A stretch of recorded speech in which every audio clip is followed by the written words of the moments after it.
Hey guys, All in Crypto here, and welcome back, ladies and gentlemen, for another YouTube video. This is going to be our daily cryptocurrency market update, where we try and look at the cryptocurrency market as an asset class and figure out where it may be heading in the short, mid to long term time horizon. You guys know that I am a perma bull on the crypto space, and I really believe that blockchain is a revolution, a technological revolution that is going to be integrated into all our lives in a similar way to how we drive cars, which came from the motoring industry, or we are communicating over the on a PC via the internet. Both technological revolutions. I think blockchain is going to integrate itself into all of our lives moving forward. It really is revolutionary in many ways. However, in the short term, so we're nothing but bullish, but in the short term, I really just want to make this apparent, and we've been saying this really since around about 44k for Bitcoin, and largely out of the market since here. You know, I still think there's significant risk for a capitulation event, a crash. And I'm going to talk to you guys in this video about why I believe that is the case. And we're really going to start on the yield curve. We're going to be getting into a number of things. It's my overall bias that a market does not do well when there isn't liquidity going into it. It's kind of, that sounds ridiculous for me to even say that because it's so self-explanatory. But for me, you know, I'm a huge fundamentalist on the crypto space. I really do see the fundamentals, the use cases for crypto. It's you know, political, it's financial, you know, you can apply it across the board. But fundamentals and price, there's a huge disconnect there. Price moves off of essentially speculation more than anything, you know, people buying and selling. Not necessarily fundamentals. It's why when you have bullish news, often markets will sell off, and when you have bearish news, often markets will rally. You know, it's all about forward looking. And for me, when I look at the crypto market and the correlation that it's had with the risk on asset class, you know, the US stock market, whatever that may be, it's very apparent to me that this is just acting in a similar manner and is under the kind of pressure of monetary tightening. And we know that that's not just coming from the US, that's coming across the board. We continue to show you the M1 money supply to just show you the correlation here. The bull run of 2020, 2021 was really just caused by massive amounts of liquidity going into markets across the board. It found its way to the crypto market and elsewhere. We're now at the other end of that. And in an environment where liquidity is taken off the table, people need money. What are they going to sell to get that money? It's going to be risk on assets. It's even going to be things like car. You know, we're going to see a huge downgrade across the board. And I don't think that we've really seen the full depths of that yet. So I don't want to be the voice of doom here. At the end of the day, you know, I do care about you guys. That's why I'm willing, even though I know it's not popular for me to say this sort of stuff.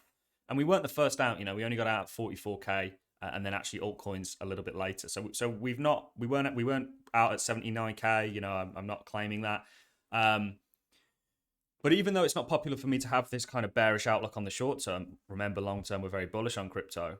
I'm still going to say it because at the end of the day, it's what I truly feel is on the horizon. I don't feel like we've had a flush out that this market potentially needs, and all markets to kind of get going again. I actually do feel like there's still a crash on the horizon. And what you're going to say is you're going to say, all in crypto, what are you talking about? You know, Bitcoin is already 71% down. Let's take a look at a number of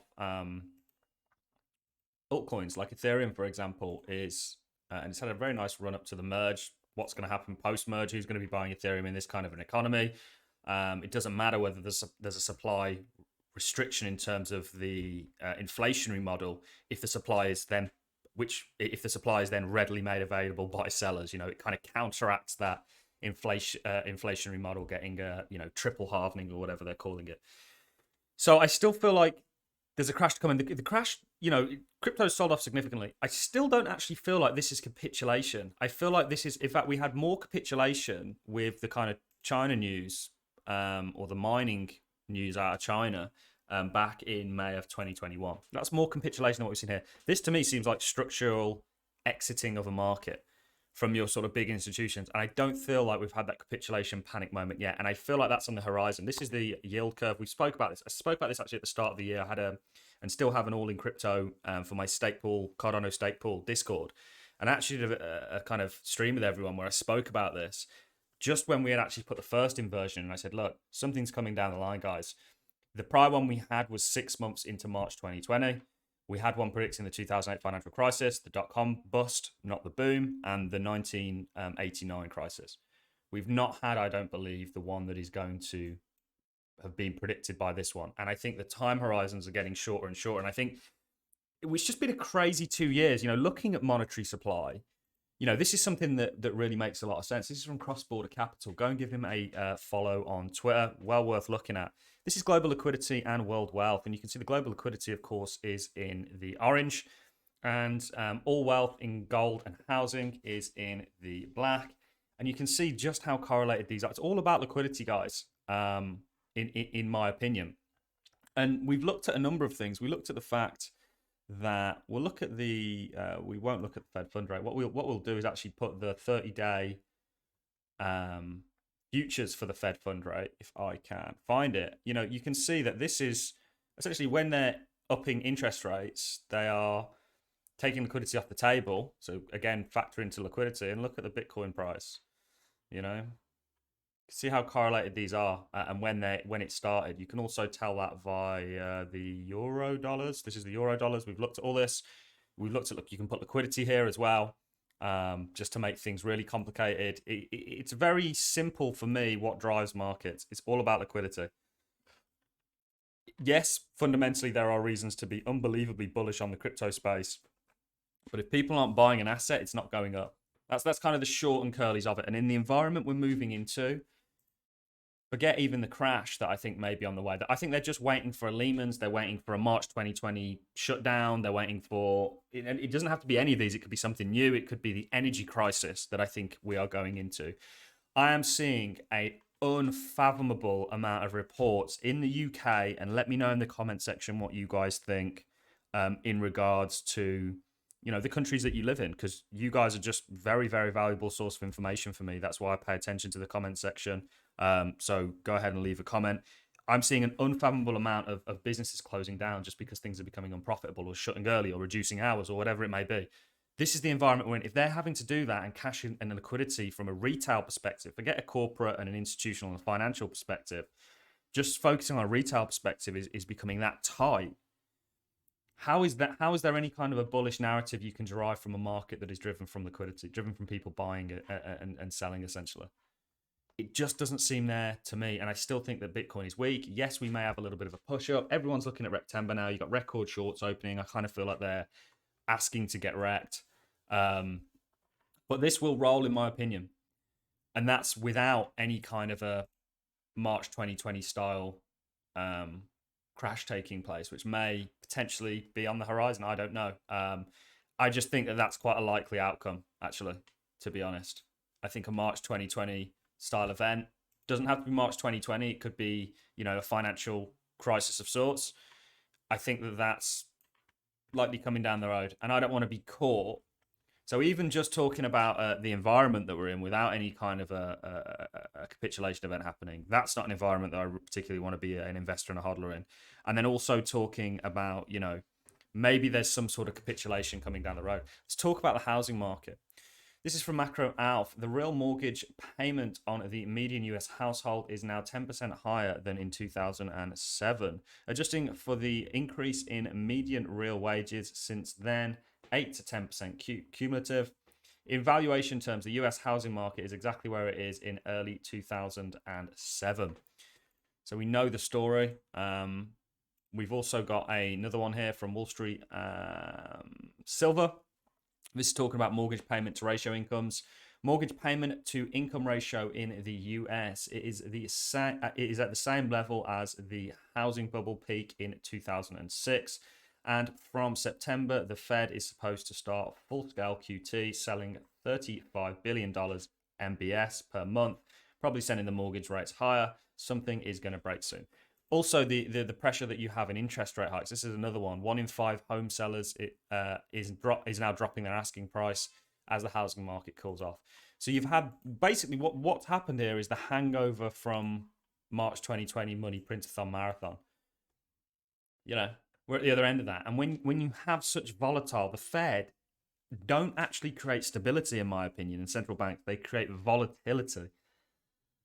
And every time we have these volatile events, and I'm just going to go ahead and say that, the chips get stacked against the masses. in terms of what they own and their kind of wealth in proportion.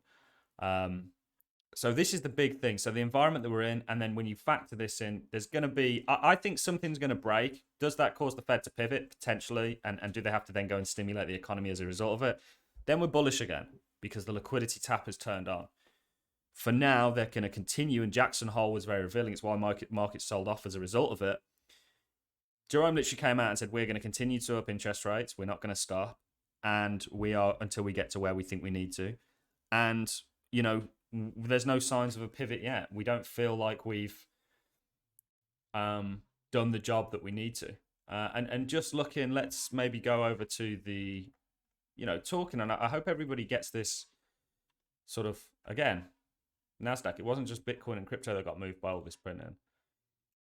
You know, this is the capitulation that maybe we're talking about for the stock market. Potentially maybe not this, but it has had a similar kind of runner.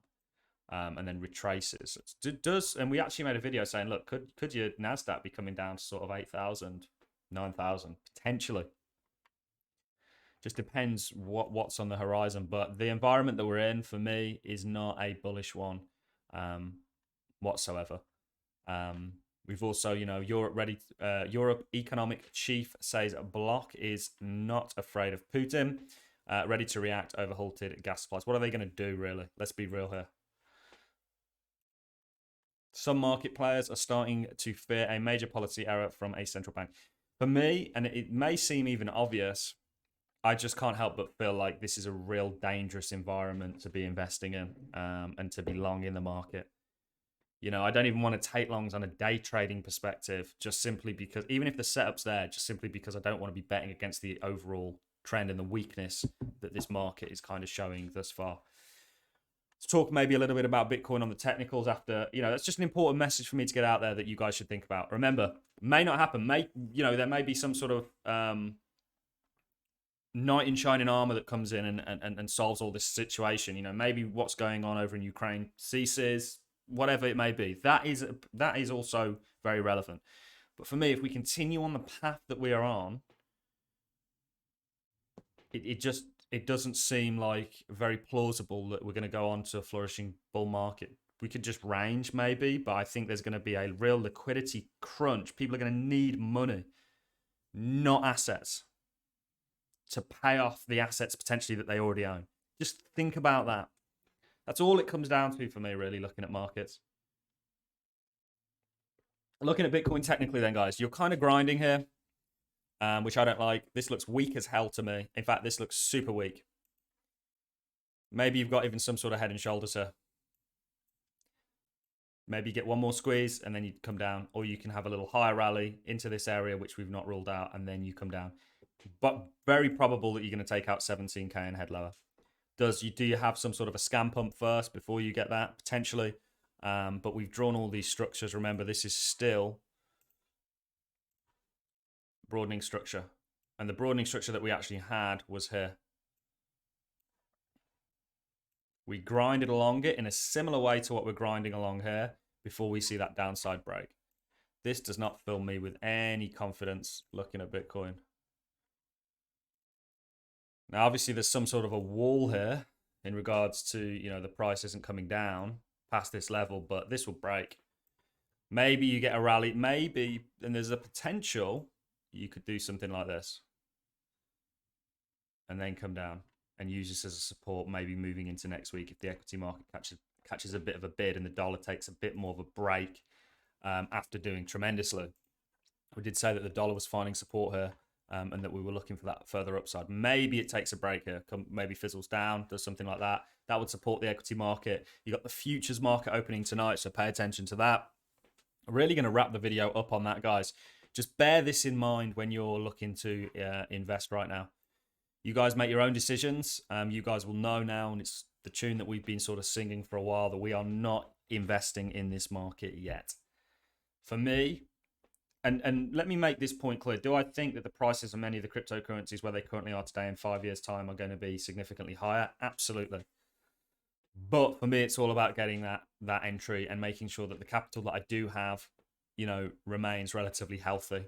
And I think that at the moment, one of the best vehicles for doing that is cash. And it's very contradictory being a channel, and we're in stable coins, not bank cash.